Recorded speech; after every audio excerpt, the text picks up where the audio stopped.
Es cuestión de fe. Cuestión de fe. Es cuestión de fe. Eso es cuestión de fe. Es cuestión de fe.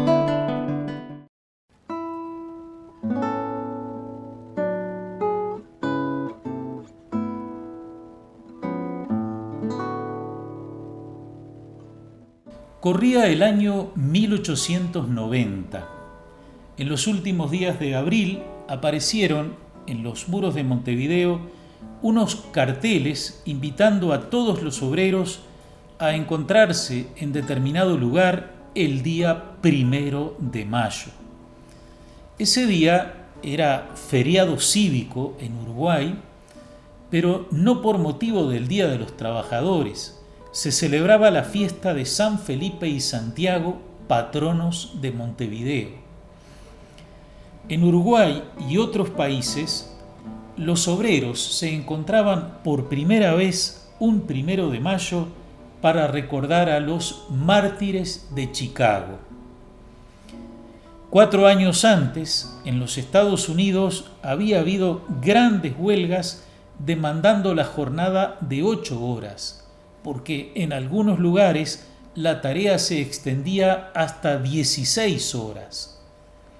En Chicago, uno de los grandes polos industriales, la huelga se prolongó y derivó en incidentes entre trabajadores y policías con varios muertos. Tras un juicio muy irregular, 8 trabajadores fueron declarados culpables, 3 fueron encarcelados y 5 ejecutados en la horca.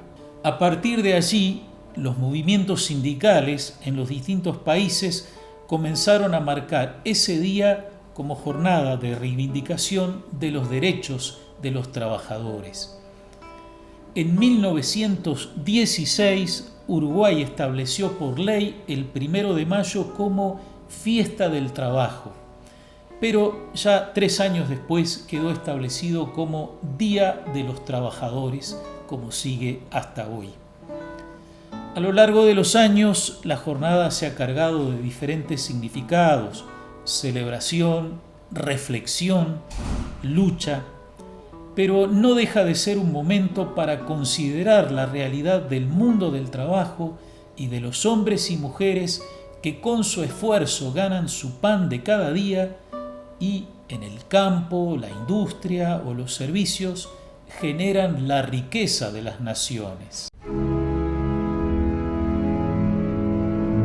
En el calendario de la Iglesia, el 1 de mayo siguió siendo la fiesta de San Felipe y Santiago hasta el año 1955, en que se trasladó al 3 de ese mes. El domingo 1 de mayo de ese año, el Papa Pío XII, ante una peregrinación organizada por la Asociación Cristiana de Trabajadores Italianos, instituyó la fiesta litúrgica de San José Obrero.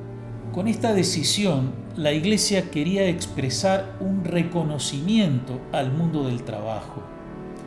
De hecho, la atención a la situación de los trabajadores había comenzado mucho antes, con la Revolución Industrial de fines del siglo XIX, en cuyo marco se dieron los trágicos acontecimientos de Chicago.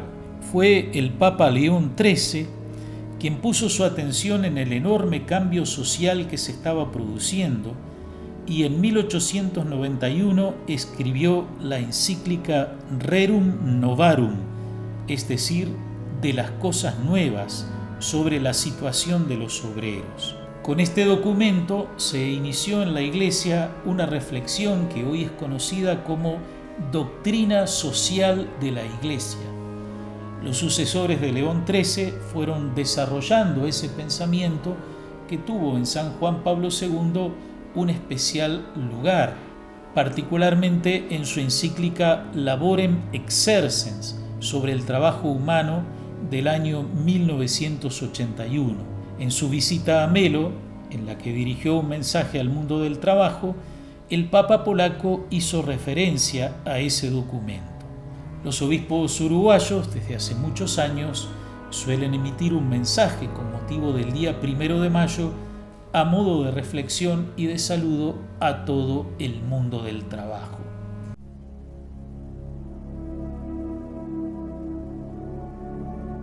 San José obrero. ¿Cuál fue su oficio? Que fue también el oficio de Jesús. Para todo el mundo, Jesús era el hijo de José y María. En el Evangelio de Mateo, en determinado momento, la gente se pregunta, ¿no es este el hijo del carpintero? Y en el Evangelio de Marcos, refiriéndose a Jesús, ¿no es este el carpintero? Estas dos expresiones son todo lo que tenemos, pero dicen mucho más de lo que parece. La primera nos habla del oficio de José. La segunda nos informa que Jesús tenía el mismo oficio. Carpintero a nosotros nos hace pensar en un taller, determinadas herramientas, maderas, muebles en construcción o en reparación. Sin embargo, en aquellos tiempos la tarea era diferente. La palabra griega que aparece en el Evangelio para nombrar el oficio de José y luego de Jesús es tectón. Varios libros de la Biblia, al hablar de la construcción de grandes obras, como el Templo de Jerusalén, suelen mencionar una dupla. Por un lado, los hombres que trabajan la piedra, canteros, albañiles, constructores, y por otro lado, los hombres de la madera, carpinteros. El oficio de carpintero estaba asociado a la construcción, a todo lo que en la construcción de una casa u otro edificio empleara madera, y eso no era poco. Es muy posible que José, que vivía con su familia en Nazaret, se desplazara a poblaciones vecinas donde hubiera trabajo. Y si Jesús, hasta sus 30 años, continuó en el oficio, como indica el Evangelio de Marcos, también habría vivido ese ir y venir desde Nazaret hasta donde fuera necesaria su labor. El trabajo tiene hoy 1000 expresiones. Estos tiempos de confinamiento han puesto en valor la posibilidad que tienen algunos de trabajar a distancia, desde su casa. No solo quien trabaja con una computadora, también quienes están produciendo con sus manos artículos que pueden vender, desde alimentos hasta mascarillas. También las tareas domésticas aparecieron con mayor relevancia, más tiempo adentro, más necesidad de atender detalles de la casa. El trabajo, en todas sus formas, está llamado a ser participación en la obra creadora de Dios. El ser humano, creado a imagen y semejanza de Dios, tiene la capacidad de crear. Crear no a partir de la nada, claro, no como Dios con su palabra creadora, sino a partir del trabajo.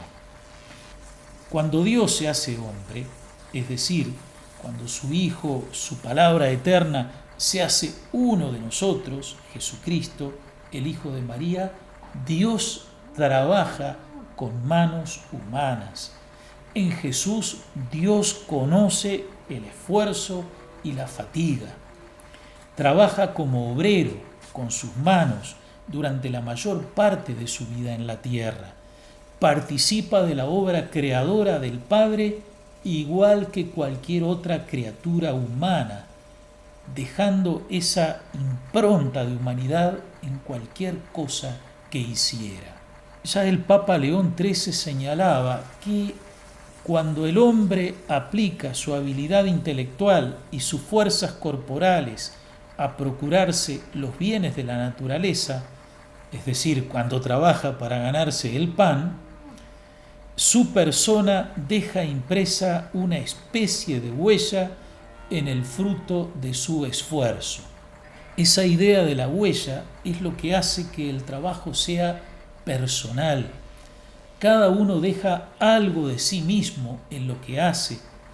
Y desarrollando esta idea, el Papa Juan Pablo II decía que el fundamento para determinar el valor del trabajo humano no es en primer lugar el tipo de trabajo que se realiza, sino el hecho de que quien lo ejecuta es una persona. Eso no quiere decir, aclaraba el Papa, que no se pueda valorizar y cualificar de algún modo el trabajo de acuerdo con su importancia o su resultado, pero nunca hay que olvidar que quien trabaja es una persona que tiene una dignidad y por eso merece siempre respeto.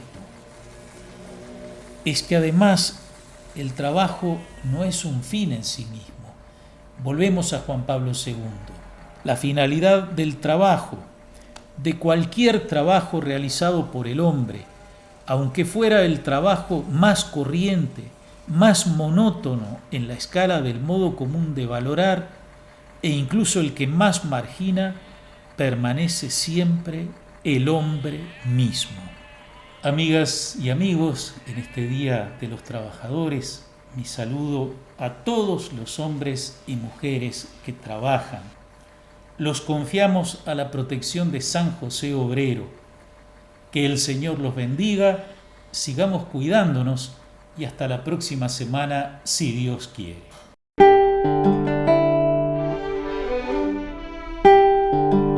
Es cuestión de fe.